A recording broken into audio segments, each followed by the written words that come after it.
सब बेरहम तमाशा है, सब बेरहम लोग हैं। जब खौफ खुदाई नहीं है तो फिर जो होता है हो जाए। मगर आवाम को दिखाकर, एक हाथ दिखाकर दूसरे हाथ से चांटा लगाते हैं। वैसे गवर्नमेंट से ये दस बस्ता अपील है कि कोई गरीब दा भी सोचो। झूठ है, सुबह शाम झूठ ही चल रहा है टीवी पे। आवाम के लिए कोई उम्मीद की किरण नहीं है। बाकी जो सियासतदान है या जो हुकूमती अहदेदारान है उनको रिलीफ देते हैं और उन्हीं को रिलीफ मिलेगा। ये बजट आवाम के लिए तबाह कौन है।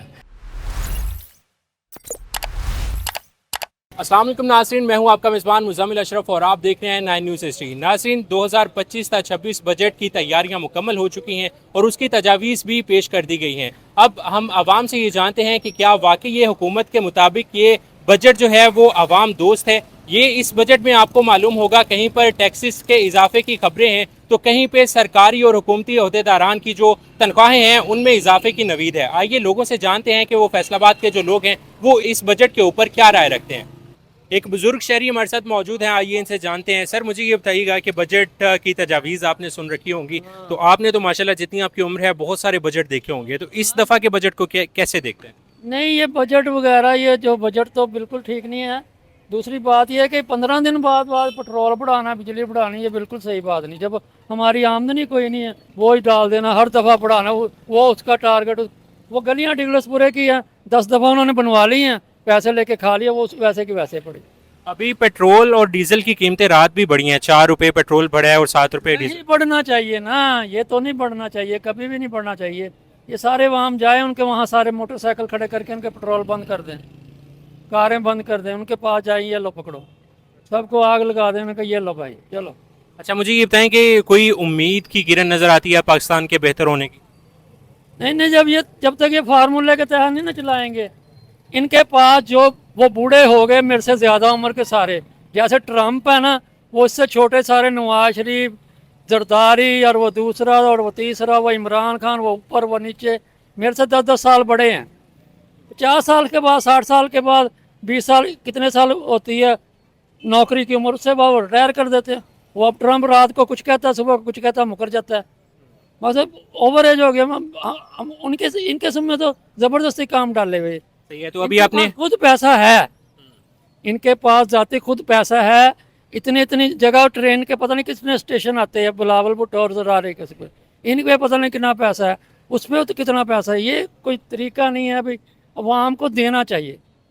मैं इनके तरले मारता रहा जब ये इलेक्शन में खड़ते हैं, मैं पावर शो दिखा रहा, वो मुंह मुँह गिरे ये नवाज शरीफ वाले, अब जाली तरीके से जीते। मेरा किसी के साथ कोई तल्लक नहीं। अच्छा, मुझे ये बताएं कि आपने तजावीज़ में ये भी सुना होगा कि टैक्सेस इतने बढ़ा दिए हैं और जो हुकूमती अहदेदारान की जो तनख्वाहें हैं उनमें इजाफे की तजावीज़ पेश की गई हैं, इसको कैसे देखते हैं? नहीं, हुकूमत के जो, मेरा फार्मूला ये है, जो कोई MP MNA बने, मेरे मुफ्ती साहब ने ये बताया है कि एक मोहल्ले में चंद ही गरीब लोग होते हैं, ज़्यादा गरीब नहीं होते।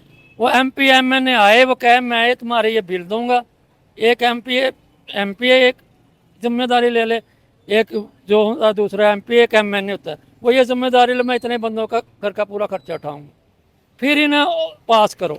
यहाँ इतने बड़े बड़े पावर शो इन्होंने किए हैं। मैं इन्हें कहा गरीबों को दो, ऐसे गरीबों को दो, पकड़ के दो। इनके पास जाते, वो वो शेर अली है, वो हार गया 3 दफ़ा। मैं गया उसके बाद बिल लेने का, वो कुर्सी पे परे जाके बैठ गया। उसका ड्राइवर आपकी उम्र का था, वो कह रहा इन्होंने तो ਤੁਹਾਨੂੰ रुपया भी नहीं दिया। बीवी मेरी पीछे फ़ोन करी जा रही, 12 बज गए रात के, सवेर ਨੂੰ इलैक्शन होते हंगामा हो जाना, वही अगले दिन उल्ट गए सारे। सही है जी, आपने देखा कि बुजुर्ग शहरी जो हैं उन्होंने तजावीज़ भी दी हैं कि जो हमारे हुकूमती अहदेदारान हैं उनके लिए हमें उनको जिम्मेदारी लेनी चाहिए। और मज़ीद शहरियों से जानते हैं। अस्सलाम वालेकुम भाई, कैसे हैं आप?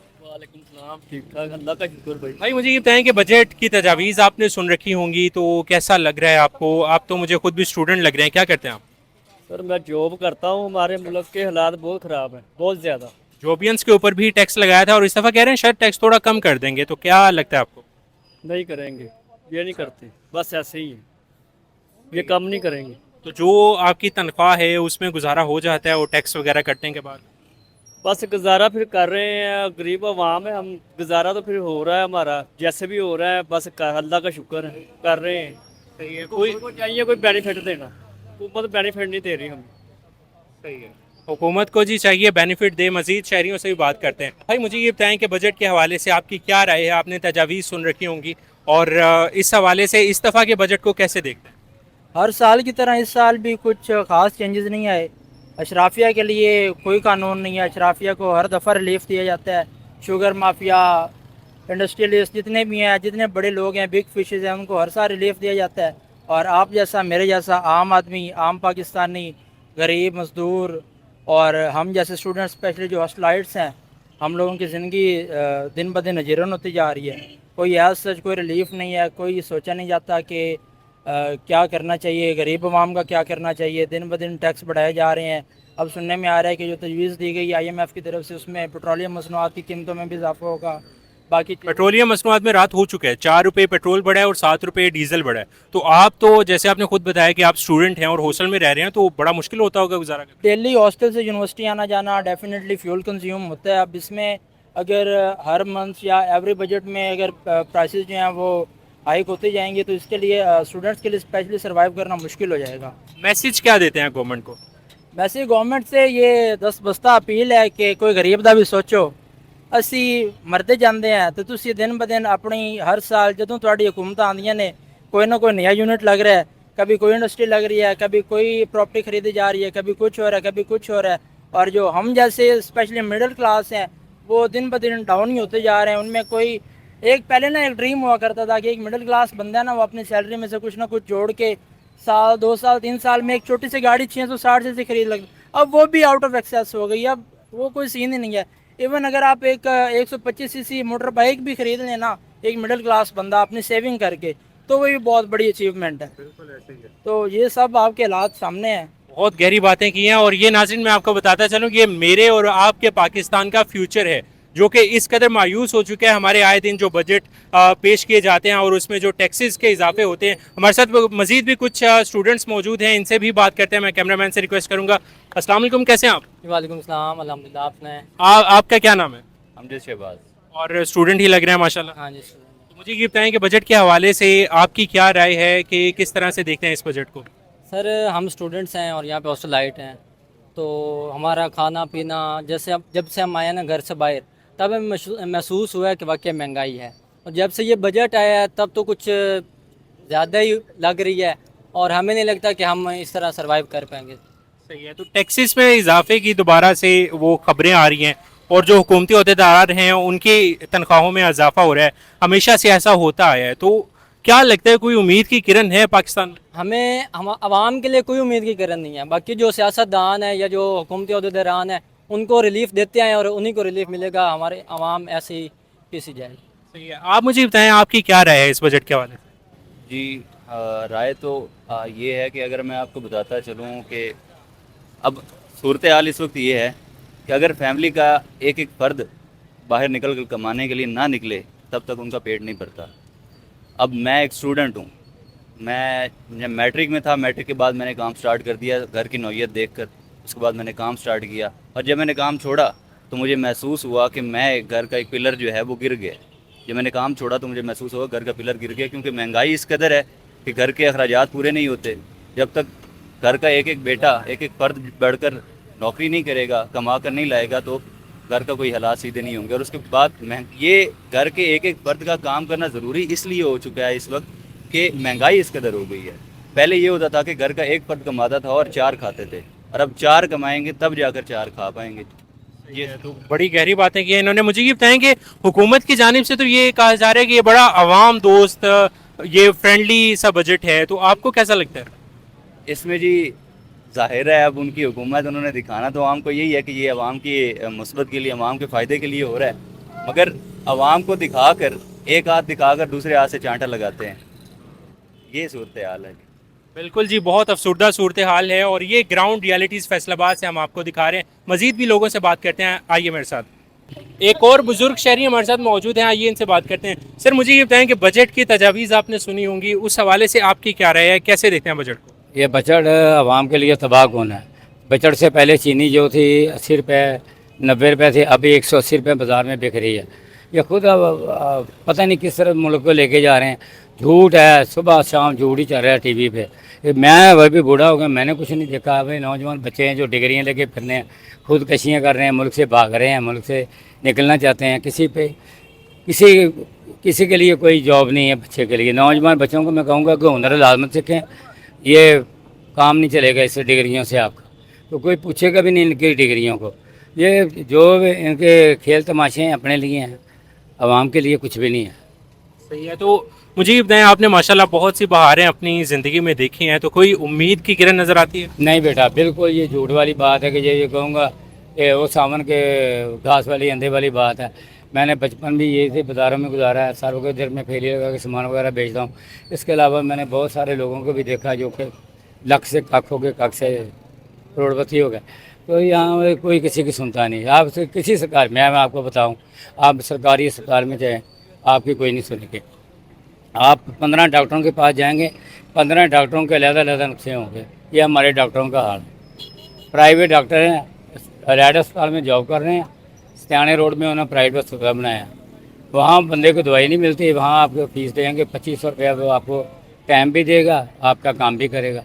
तो यानी फ़िलहाल कोई बेहतरी नज़र नहीं आ रही। मैं पिछले, आप मेरे बच्चे हैं, पिछली कोई बेहतरी नज़र आई है तो मैं आपको बता देता हूँ, कहीं आप मेरे को बताएं। बेहतरी है ही नहीं तो बेहतरी आएगी किधर से? ये जो हमारे हुक्मरान हैं, बड़ी बड़ी कालियाँ गाड़ियों में फिरते हैं, हेलीकॉप्टरों में, जहाज़ों में फिरते हैं, आम बंदे में क्या था? रह गए इमरान खान। रही इमरान खान की बड़ी बात करते हैं। इमरान खान जब अपने किरदार में था, वो बनी गाला से हेलीकॉप्टर में कमी सम्मल में आता, वहाँ से चली जाता, वो कभी भी अवाम में नहीं आया था। ये शहबाज शरीफ साहब भी कभी नहीं आए। इनका कोई वज़ीर आके किसी के पे मदम नहीं रखते, हमारे ज़ख्मों को मज़ीद हरा करते हैं, हमारा मजाक उड़ाते हैं। टीवी चैनलों पे मेरी उम्र के भी बाबे वगैरह नौजवान एंकर के सामने बैठ के हमारी गुर्बत का, हमारी बेबसी का मजाक उड़ाते हैं। हमें कुछ भी कोई बंदा नहीं दे रहा। मैं खुद ये फैसलाबाद में मुद्दत से अखबारें मैंने 15-20 साल बेचे, 30 साल बेची हैं।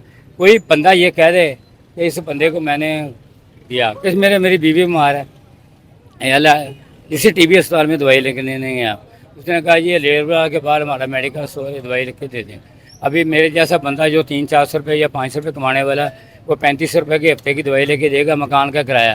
फ़र्ज़ करो आपका 50,000 रुपये मकान कमाते हैं, ये बहुत ज़्यादा 50,000 रुपये, लेकिन 25-30 हज़ार रुपये मिले में चलता है। 20,000 रुपया 15,000 रुपया रेंट का टूटे फूटे मकान का जा रहा है। बकाया 30,000 रुपया, आपके 2 बच्चे हैं, दोनों का 10,000 रुपया फीस चली गई। बकाया कितने पैसे बचे? 20,000। 20,000 में आपको 200 रुपये किलो दूध मिलेगा, वो भी 2 नंबर।